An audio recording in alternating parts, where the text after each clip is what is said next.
Shalom teman-teman semua, perkenalkan kami dari kelompok 1 dengan anggota kelompok atas nama saya sendiri yaitu Yuliana, yang kedua Mariadi Dandung, yang ketiga Atika, dan yang anggota keempat Rita.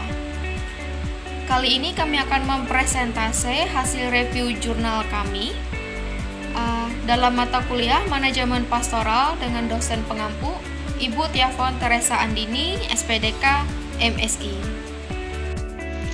Baik, kita langsung ke review jurnal. Jurnal pertama yang akan dipresentasi oleh saya sendiri dan rekan saya Rita. Adapun judul jurnalnya yaitu Pelaksanaan Manajemen Data Kesekretariatan dalam Menunjang Manajemen Pastoral Paroki. Volume Jurnal 3, nomor Jurnal 2, Media Publikasi Jurnal Kateketik Pastoral, disusun oleh Zakheus dan Irawati pada tahun 2019. Poin yang pertama, latar belakang jurnal. Paroki adalah bagian dari keuskupan dan diorganisir sedemikian rupa sehingga umat beriman di dalamnya dapat menjalankan perannya masing-masing sebagai sebuah persekutuan. Sebagai persekutuan yang terorganisir, peran pastor paroki sangat penting karena dia adalah manajer sekaligus pemimpin bagi umat beriman di parokinya. Dengan adanya ilmu manajemen dapat membantu bagaimana mengelola dan memimpin paroki sebagai sebuah institusi ilahi yang terorganisir secara baik. Manajemen data yang dimaksud ini adalah kegiatan pengelolaan data.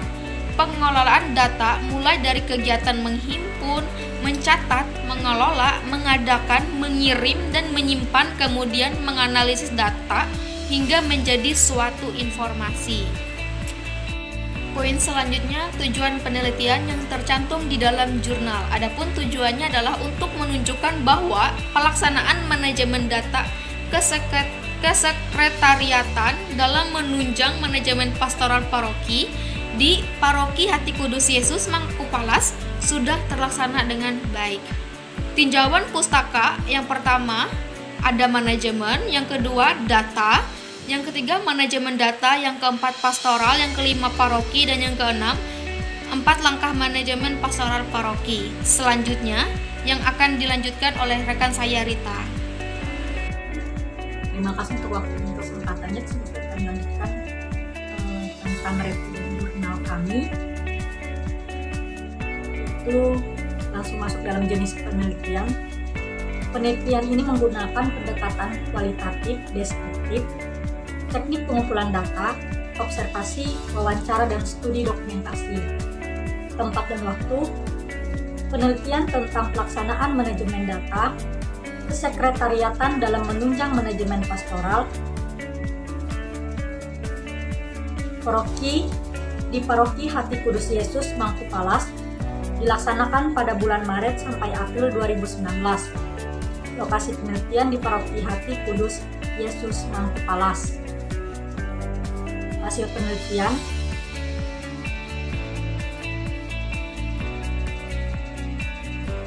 Hubungan antara kegiatan manajemen data, kesekretariatan, dan manajemen pastoral paroki keduanya saling berkaitan. Kegiatan manajemen data kesekretariatan dapat menunjang 4 langkah pokok manajemen pastoral paroki. Data diperlukan untuk menunjang planning adalah data umat. Data merupakan dasar dalam membuat perencanaan karena merupakan data real tentang umat. Data yang terkumpul dapat memberikan informasi yang dibutuhkan untuk membuat atau merumuskan kebijakan pastoral. Masuk dalam kesimpulan. Dalam hal ini dapat disimpulkan bahwa seorang paroki bukan hanya melakukan pelayanan semata-mata, melainkan tugas seorang paroki sangat berperan penting bagi jemaatnya, bukan hanya membimbing dan menumbuhkan iman, namun mengarahkan dan mampu memperlihatkan tingkah yang baik agar menjadi panutan bagi jemaat parokinya. Mengapa paroki dan manajemen sangat berkaitan? Karena sama-sama memiliki suatu tujuan yang sama, meningkatkan kemajuan dan perencanaan dalam suatu organisasi atau kegiatan yang akan dilakukan. Saran,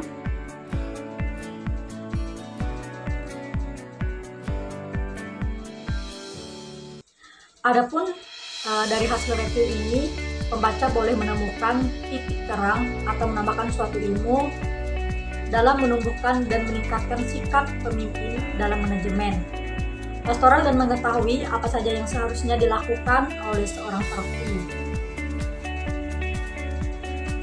Untuk kekurangan jurnal, sejauh ini untuk kekurangan dalam jurnal yang kami review tidak ada kekurangannya, karena hal-hal yang tidak kami tahu sebelumnya dengan jurnal ini kami bisa melihat dan mempelajari dalam kasus keterkaitan paroki dengan manajemen itu. Seperti apa dan seharusnya seorang pemimpin harus bertindak sebagaimana kepada parokinya dalam jemaat dan lingkungannya. Terima kasih. Selanjutnya akan dilanjutkan oleh teman kami. Baik, Shalom, masih bersama kami dari kelompok 1 yang akan mempresentasikan jurnal yang sudah kami review. Adapun kedua teman kami yaitu Yuliana dan Rita sudah mempresentasikan jurnal yang pertama, dan selanjutnya saya dan rekan saya Atika akan mempresentasikan jurnal yang kedua. Adapun judul jurnal yang kedua adalah Implementasi Manajemen Layanan Bimbingan dan Konseling di Sekolah dan Madrasah. Volume jurnal 5, media publikasi Jurnal Al-Fikrah, disusun oleh Saidah pada tahun 2014, dan preview jurnal yaitu Yuliana, Mariadi atau saya sendiri, Rita, dan Atika.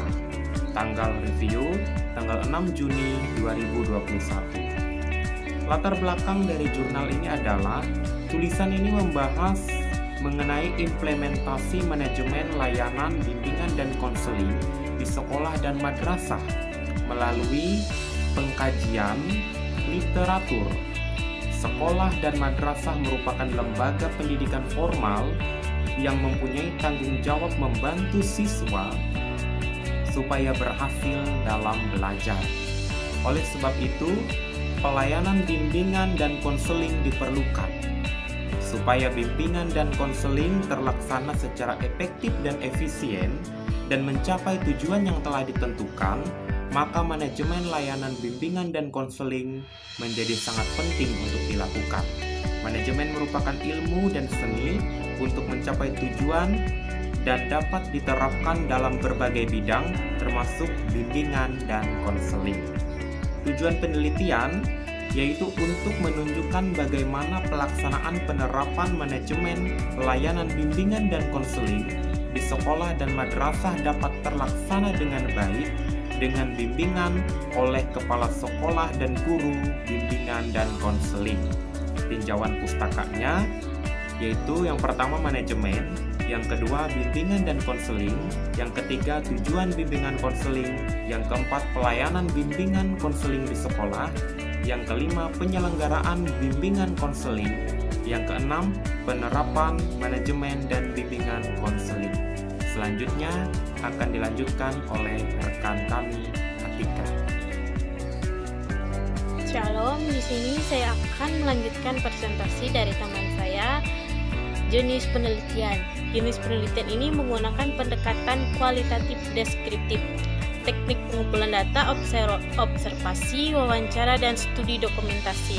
Waktu penelitian ini tentang penelitian implementasi manajemen layanan bimbingan dan konseling di sekolah dan madrasah dilaksanakan pada tahun 2014.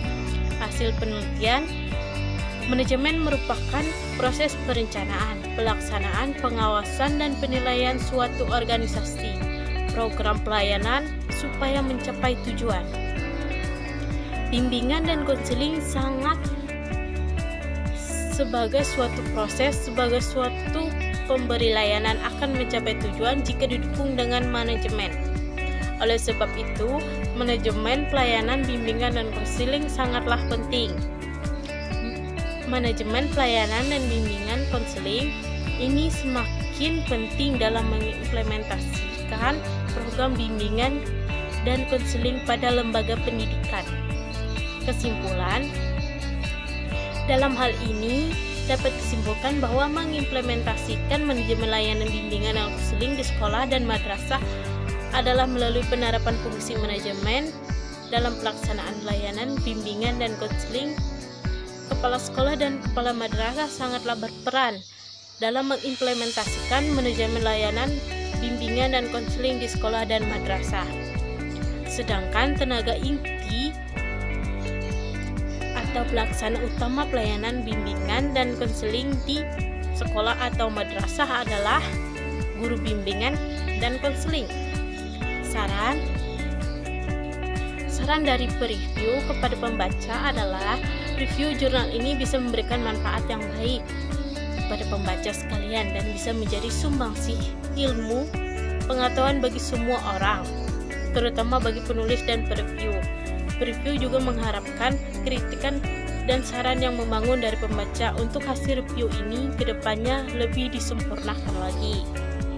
Kekurangan jurnal. Sejauh ini untuk kekurangan dalam jurnal ini yang kami review tidak ada kekurangannya, karena hal-hal yang kami kurang tahu sebelumnya dengan jurnal ini kami bisa melihat dan mempelajari kasus keterkaitan mengimplementasi layanan bimbingan dan konseling di sekolah dan madrasah. Ya, demikian hasil review yang telah kami sampaikan dari review 1 dan review 2. Bila ada salah kata dan kekurangan kata yang dapat menyinggung pembaca sekalian, kami mohon maaf. Sekian dan terima kasih.